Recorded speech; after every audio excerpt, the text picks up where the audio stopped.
Waktu seiring berjalan, dia kerap mendatangiku ketika hatinya sedang bersedih. Akhir tahun masa SMA telah berlalu. Aku lulus dengan nilai yang cukup baik. Ingin rasanya melanjutkan pendidikan ke jenjang selanjutnya. Tapi aku tidak punya uang. Sang donatur sudah tidak ingin membiayaiku. Aku tidak mempermasalahkan itu. Aku justru sangat berterima kasih kepadanya. Ingin sekali aku menemuinya, tapi guruku tidak memberikan identitasnya. Mungkin suatu hari aku bisa melanjutkan pendidikanku ke perguruan tinggi. Di hari kelulusan, para murid didampingi oleh kedua orang tuanya untuk foto bersama. Aku memang iri. Kemudian rasa iri itu sirna begitu saja setelah laki-laki itu mendatangiku di hari kelulusan. Aku diberi sekotak coklat olehnya. Aku merasa telah tumbuh menjadi seekor kupu-kupu cantik yang sedang terbang jauh. Hidupku sudah cukup dengan keberadaannya di sisiku.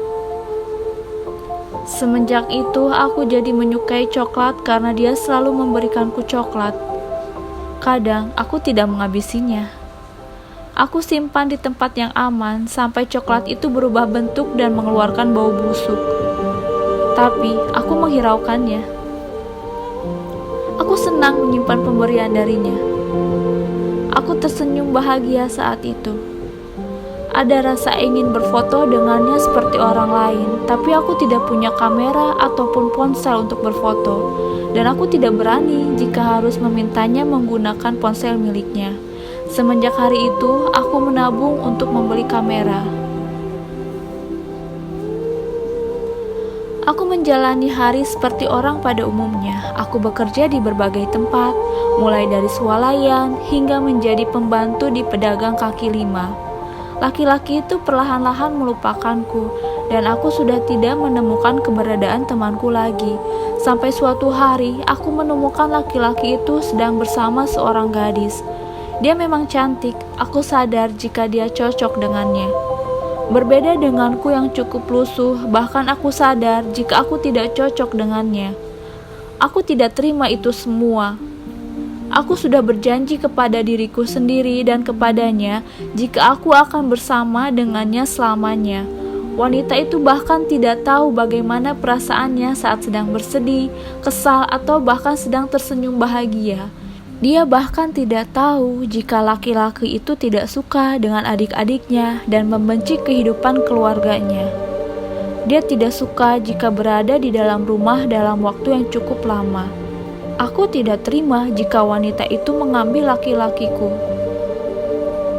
Uangku terkumpul, akhirnya aku bisa membeli kamera. Aku tidak membeli ponsel karena aku tahu tidak akan ada yang menghubungiku.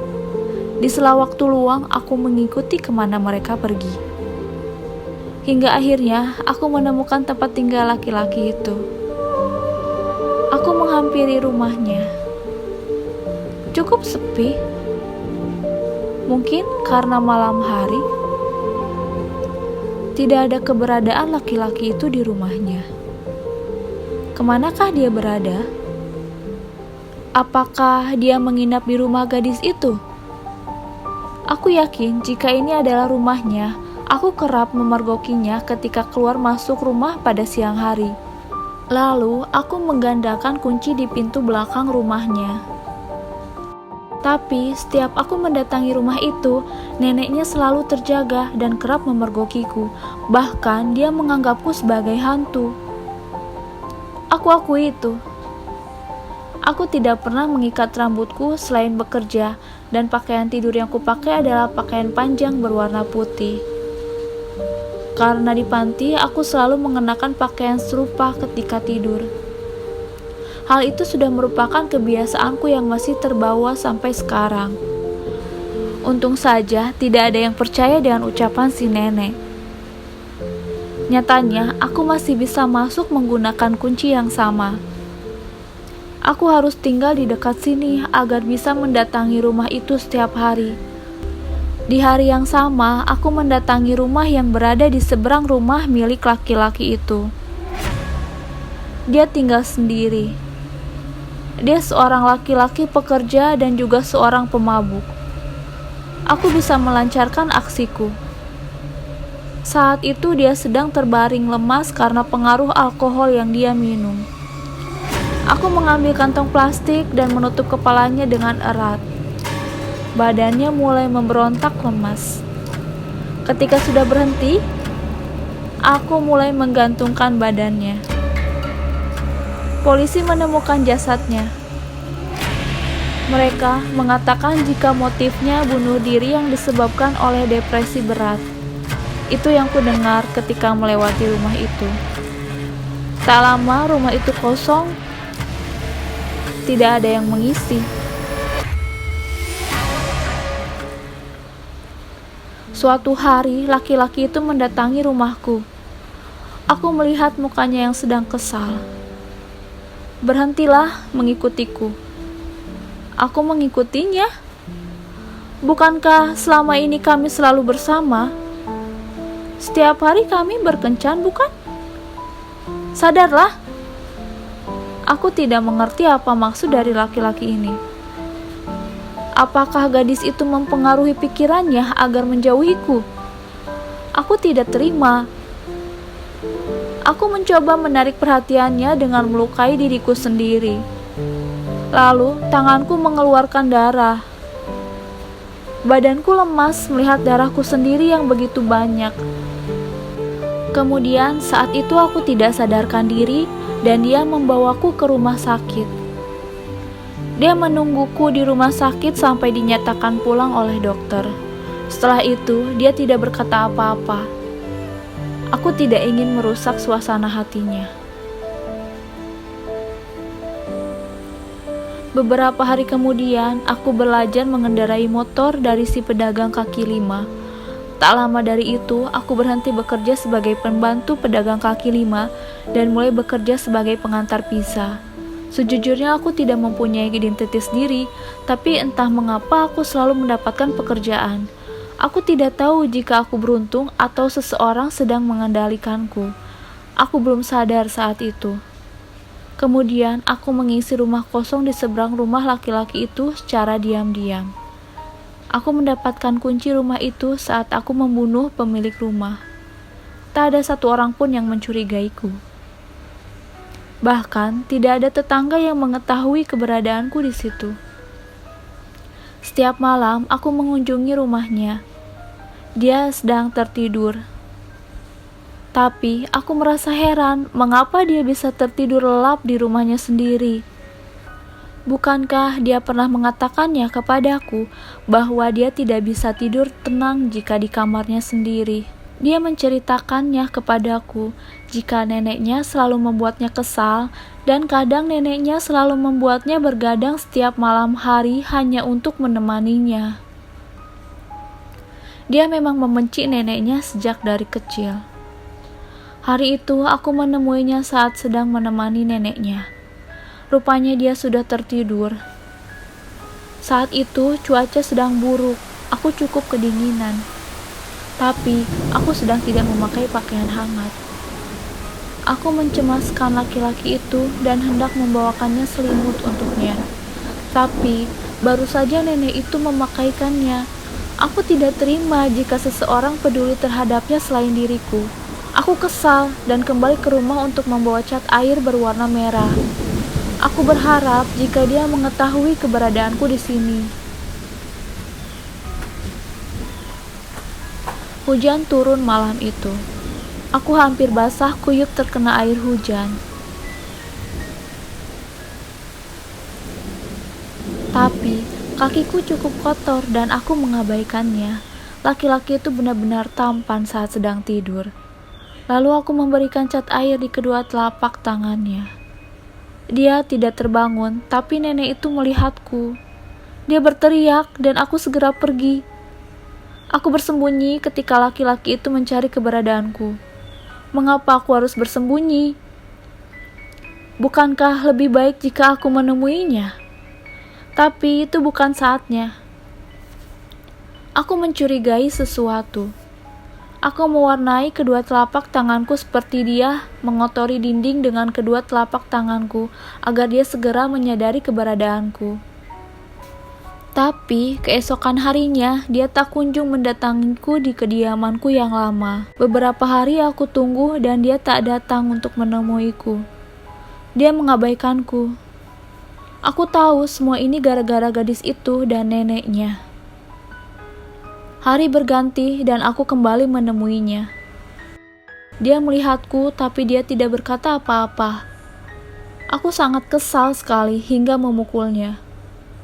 Tapi setelahnya aku bersalah dan membawanya ke tempat tidur agar dia berpikir jika kejadian itu seolah-olah hanya mimpi. Aku menyimpan sekotak coklat berukuran kecil untuk disantap adiknya. Aku menulis catatan kecil di dalam kotak tersebut, berharap adiknya bisa mengakuiku dan mendukungku bersama kakaknya.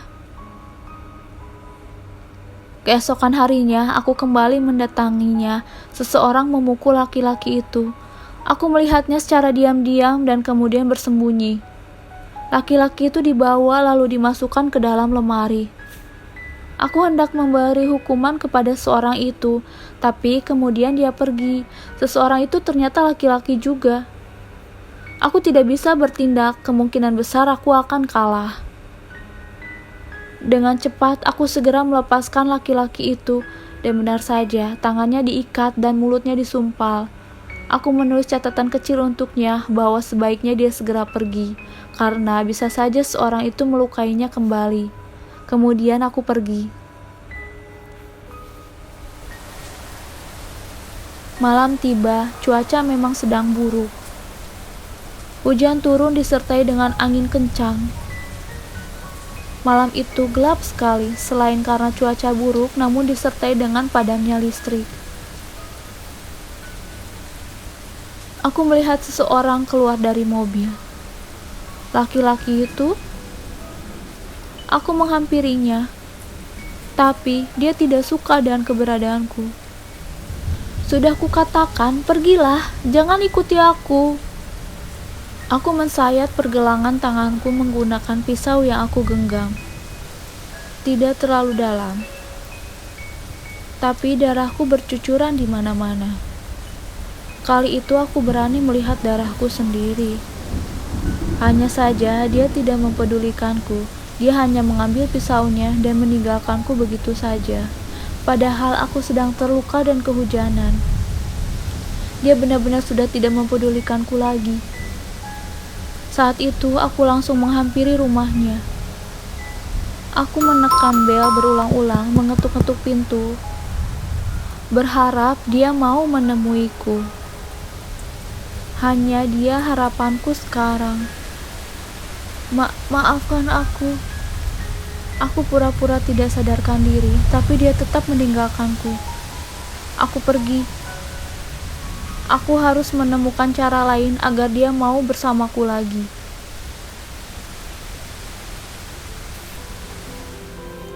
Singkat cerita, aku menyekap gadis yang merebut laki-lakiku. Tak kusangka dia bersikeras jika dia merupakan kekasihnya. Aku tidak terima jika mereka berkencan. Padahal sudah aku katakan jika aku dan laki-laki itu sudah lama menjalin hubungan. Aku harus mengancam laki-laki itu agar dia mau bersamaku lagi. Aku pun menyekap laki-laki itu saat dia sedang tertidur di kamarnya. Tapi dia melihatku syok. Dia seperti tidak mengenaliku. Aku harus membunuh gadis ini.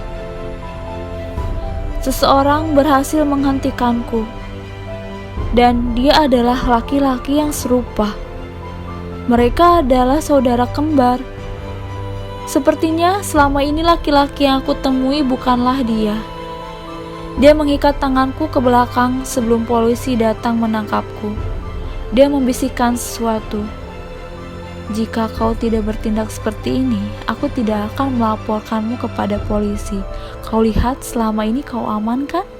Aku sekarang tidak menyukaimu lagi, padahal aku sempat menyukaimu waktu itu.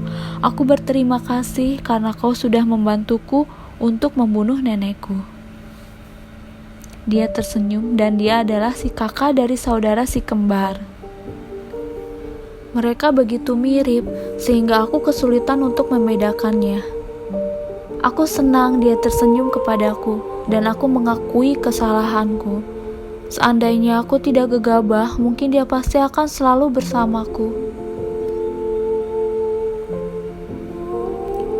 Di persidangan, aku menceritakan sebagian yang menyudutkan si adik, karena aku tidak mau jika si kakak terpojokan.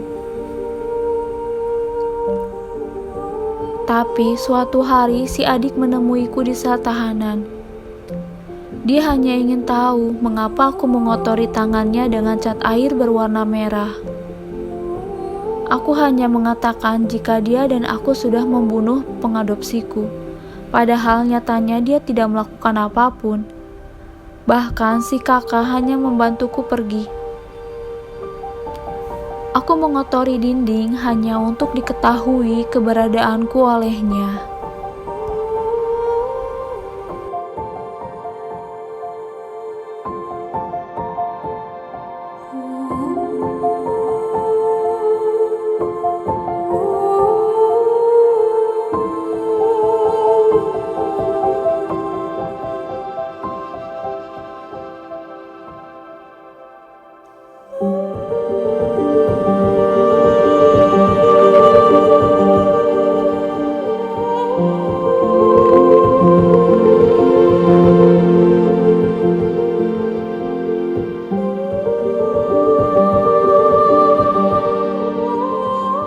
Kau melamun?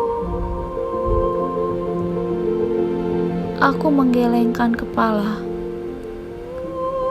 Tak terasa waktu berjalan begitu cepat dan sekarang kau sudah bebas. Aku ingin memberi kejutan kepadamu. Aku tersenyum. Sebaiknya kau menggunakan penutup mata ini. Dia memakaikannya untukku.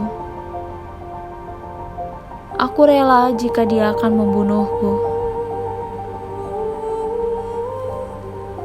Terima kasih sudah membuat hidupku seperti kupu-kupu, ucapku dalam hati.